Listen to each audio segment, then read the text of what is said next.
Hi friends, welcome to mom and little champs. ఈరోజు hotel స్టైల్లో నిలవ ఉండే గ్రీన్ చట్నీ ఎలా తయారు చేయాలో చూసేద్దామండి.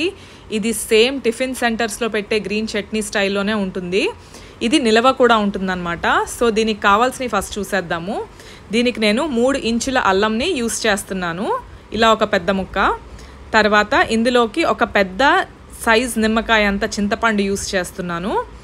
ఇంకా 1 కప్పు పచ్చిమిరపకాయల్ని వాడుతున్నాను. ఈ పచ్చిమిరపకాయలు కొన్ని కారం ఉన్నవి, కారం లేనివి మిక్స్డ్గా నేను తీసుకున్నాను. మీరు కారం బట్టి తీసుకోవచ్చు.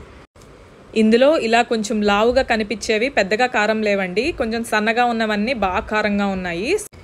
ఇంకా ఇందులోకి 1 అరకప్పుకి కొంచెం తక్కువగా బెల్లం తీసుకుంటున్నామండి. ఇప్పుడు పచ్చిమిరపకాయలన్నీ ఒక గిన్నెలో వేసి కొద్దిగా నీళ్లు వేసి వీటిని ఉడికించాలి.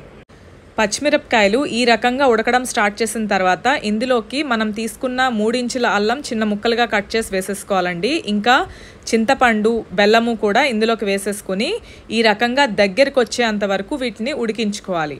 ఈ రకంగా ఉడికిపోయిన తర్వాత ఇంకా స్టవ్ ఆఫ్ చేసేసి దీన్ని చల్లారనివ్వాలి. ఆ టైంలో దీంట్లోకి సరిపడా ఉప్పు కూడా వేసేసుకుని పూర్తిగా చల్లారి పెట్టుకోవాలి. ఈ రకంగా అంతా చల్లారిపోయిన తర్వాత దీన్ని ఒక డ్రై మిక్సీ జార్లో వేసేసుకుని దీన్ని గ్రైండ్ చేసుకోవాలి. ఇంకా ఇది గ్రైండ్ చేసేటప్పుడు ఇందులోకి వాటర్ని అస్సలు యాడ్ చేయకూడదండి. నీళ్లు యాడ్ చేయకుండా ఇలా మెత్తగా వచ్చేంత వరకు అవసరమైతే 1-2 సార్లు గ్రైండ్ చేసుకుంటే ఇలా వచ్చేస్తుంది మెత్తగా. ఇంకా అంతేనండి, టిఫిన్ సెంటర్ స్టైల్లో ఒక్క చుక్క కూడా నూనె లేకుండా హెల్దీగా చట్నీ రెడీ అయిపోయింది. ఇది చాలా చాలా టేస్టీగా ఉంటుందండి, ఇంకా నిలవ కూడా ఉంటుంది. ఇంకా మీరు లాస్ట్లో ఏదైనా టేస్ట్ అడ్జస్ట్ చేసుకోవాలి అని అనుకుంటే సాల్ట్ కానీ షుగర్ కానీ యాడ్ చేసుకోవచ్చండి. ఒకవేళ తీపి తక్కువైనా కూడా మీరు ఇక్కడ షుగర్ యాడ్ చేసేసుకోవచ్చు. ఇంతేనండి, ఈ రెసిపీ చాలా ఈజీ. సో ఎప్పుడైనా ట్రై చేసి ఎలా వచ్చిందో నాకు కమెంట్లో చెప్పేయండి.